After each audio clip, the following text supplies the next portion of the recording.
अरे दोस्तों, स्वागत है आपका मेरे इस वीडियो में। इससे पहले वीडियो में हमने प्रश्नावली 1.2 का सवाल नंबर 1 और 2 सॉल्व किया था। इस वीडियो में हम जो बाकी सवाल है उसको सॉल्व करेंगे। आपको बता दें कि यदि आप इस वीडियो में नए हैं तो इससे पिछले वाली वीडियो को ज़रूर देखें, क्योंकि मैथ का जब तक आप लोग कॉन्सेप्ट नहीं समझोगे, मैथ का सवाल आपसे सॉल्व नहीं होगा। तो आप सबसे पहले कॉन्सेप्ट को समझो, उसके बाद सवाल को सॉल्व करोगे तो बिल्कुल आसान तरीके से सॉल्व होगा। तो आइए हम देखते हैं सवाल नंबर 3 हमारा क्या कहता है कि अभाज्य गुणनखंड विधि के द्वारा निम्नलिखित पूर्णांकों का HCF और LCM ज्ञात करें। सबसे पहला सवाल है 12, 15 और 21।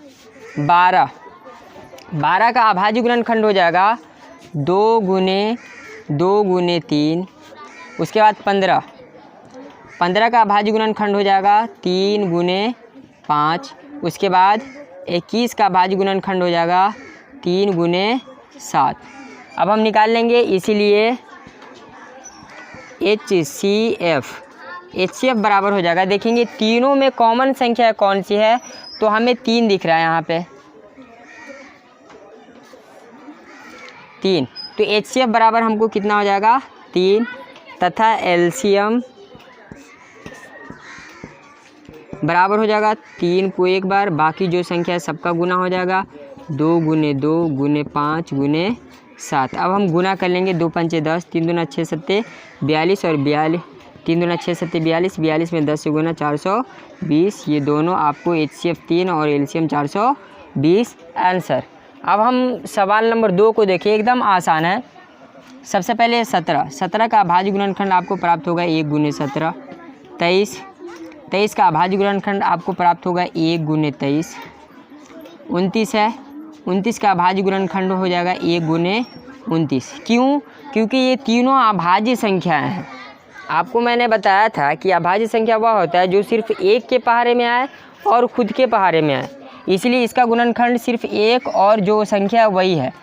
तो लिखेंगे इसलिए HCF बराबर हो जाएगा हमें 1, क्योंकि एक ही कॉमन है, तथा LCM बराबर हो जाएगा 17 गुने 23 गुने 29 बराबर, आप तीनों में गुना करोगे तो आपको प्राप्त होगा 11,339। तो HCF हमारा 1 और LCM 11,339, यही आपका आंसर हो जाएगा। तो यहाँ पे जगह नहीं, हम सवाल नंबर 3 को अब सॉल्व करेंगे। सवाल नंबर 3 है हमारा 8, 9 और 25। सेम चीज़, 8 का अभाज्य गुणनखंड आपको हो जाएगा 2 गुने 2 गुने 2। उसके बाद 9 का अभाज्य गुणनखंड हो जाएगा 3 गुने 3। उसके बाद हो जाएगा 25 का अभाज्य गुणनखंड हो जाएगा 5 गुने 5। आप देख सकते हैं कि तीनों में कोई भी संख्या कॉमन नहीं है, इसका मतलब एक तो कॉमन हर संख्या में होता है।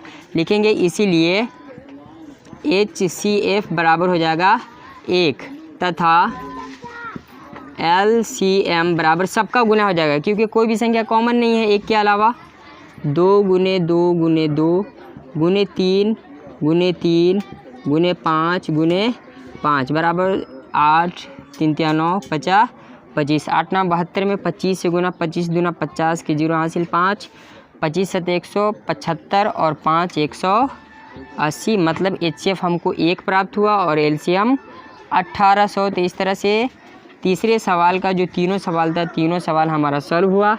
अब हम लोग सवाल नंबर 4 की तरफ बढ़ते हैं। तो प्यारे बच्चों, हम देखते हैं सवाल नंबर 4। सवाल नंबर 4 का है कि HCF 306, 657 बराबर 9। मतलब हुआ कि 306 और 657 का HCF हमको 9 दिया गया है, तो 306 और 657 का LCM ज्ञात करना है। सबसे पहले हम देखेंगे, इसमें A है, हमको A बराबर 306, B बराबर है हमको 657, तथा HCF बराबर है हमें 9। तो LCM ज्ञात करना है। क्या ज्ञात करना है?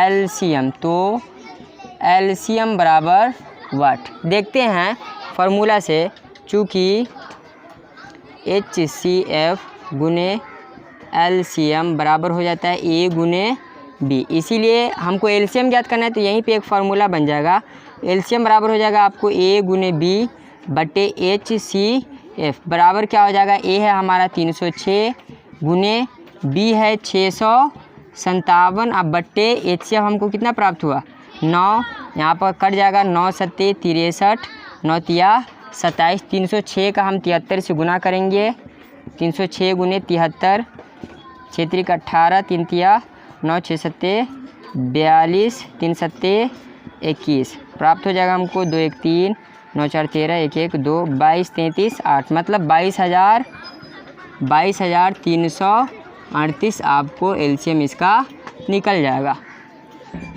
अब हम लोग सवाल नंबर 5 को देखते हैं।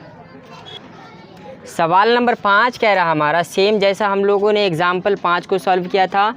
यहाँ पे सवाल नंबर 5 है, जांच कीजिए कि क्या किसी प्राकृतिक संख्या n के लिए संख्या 6n अंक 0 पर समाप्त हो सकती है। हमने आपको इससे 2 वीडियो पहले जो वीडियो बनाया था उसमें हमने आपको बताया था कि कोई भी संख्या 0 पर समाप्त तभी होगी जब उसके अभाज्य गुणनखंड में 2 और 5 होंगे। अगर 2 और 5 में से कोई एक भी नहीं रहे तो वह उसका जो अंत होगा वह 0 पर नहीं होगा। तो आइए हम इसका अभाज्य गुणनखंड करके देखेंगे, एक एक करके मान रखेंगे। सबसे पहला 6n, n एक प्राकृतिक संख्या है तो पहला मान हम रखेंगे 1, तो यहाँ पे हमको हो जाएगा 2 गुने 3। उसके बाद रखते हैं n के जगह पे 2, तो ये हो जाएगा 6 गुने 6 बराबर हो जाएगा 2 गुने 3 2 गुने 3।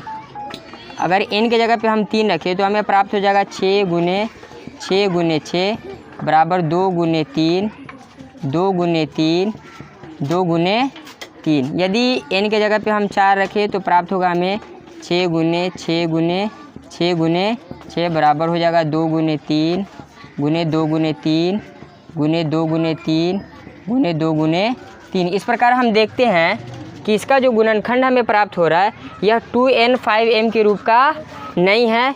अतः हम नीचे लिखेंगे अतः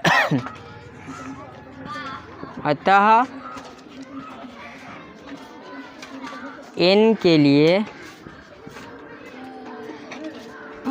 संख्या 6n के लिए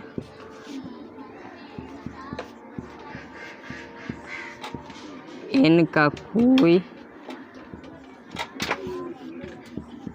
ऐसा प्राकृतिक संख्या नहीं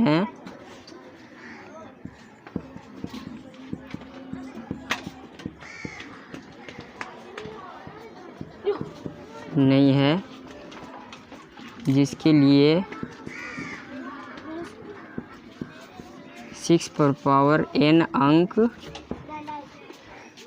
0 पर समाप्त हो। तो सवाल नंबर 5 हमारा इस तरह से सॉल्व होगा। सवाल नंबर अब हम 6 देखेंगे। तो अब हम लोग सवाल नंबर 6 की तरफ देखेंगे। सवाल नंबर 6 हमारा व्याख्या कीजिए कि 7 गुने 11 गुने 13 प्लस 13 और 7 गुने 6 गुने 5 गुने 4 गुने 3 गुने 2 गुने 1 प्लस 5 भाज्य संख्याएं क्यों है।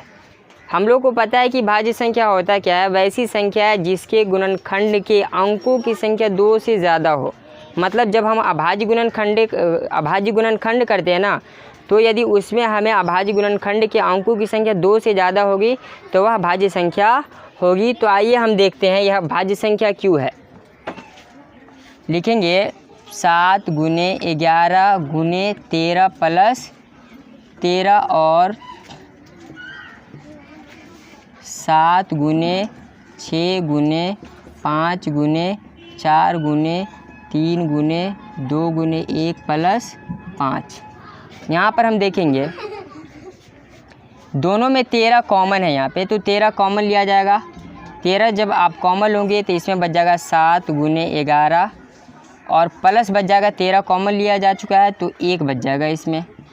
और इस दोनों में भी 5 कॉमन है तो 5 हम कॉमन लेंगे तो बच जाएगा 7 गुने 6 गुने 4 गुने 3 गुने 2 गुने 1 प्लस 1। अब हम देखेंगे या 13 गुने 11 सत्ते 77 + 1 और 5 गुने, इसका भी गुना हो जाएगा 7 छक 42, 4 तिया 12 दूना 24, 42 का 24 से गुना करेंगे, हमें प्राप्त होगा 2 चौका 8, 4 चौका 16, 2 दूनी 4, 4 दूनी 8, 8 6 4 10 की 0, हासिल 1, 8 1 9 1 10, मतलब ये हमें प्राप्त होगा 1008 + 1। अब हम देखेंगे अगला स्टेप, ये हो जाएगा हमको 13 गुने 78 और 5 गुने 1009। अब आप यहाँ पर कॉमन सेंस लगा सकते हो कि 13 और 78 का जो गुणनफल होगा वह तो एक 13 से भी कटेगा और एक 78 से भी कटेगा, और इसके अलावा 1 से तो दुनिया की सभी संख्याएं कटती है। तो इस प्रकार से हम कह सकते हैं कि इसका गुणनफल जो है उसका गुणनखंड 13 भी हुआ, 78 भी हुआ और 1 भी हुआ।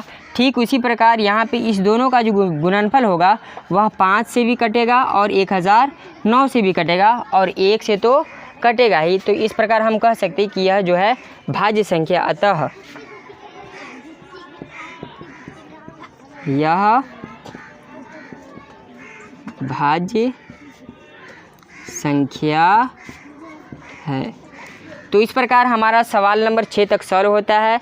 सवाल नंबर 7 जो है आपको मैं होमवर्क दे रहा हूँ, आपसे यदि वो सवाल बन जाता है तो मैं आपको अपना व्हाट्सअप नंबर नीचे डिस्क्रिप्शन में आपको दे रहा हूँ।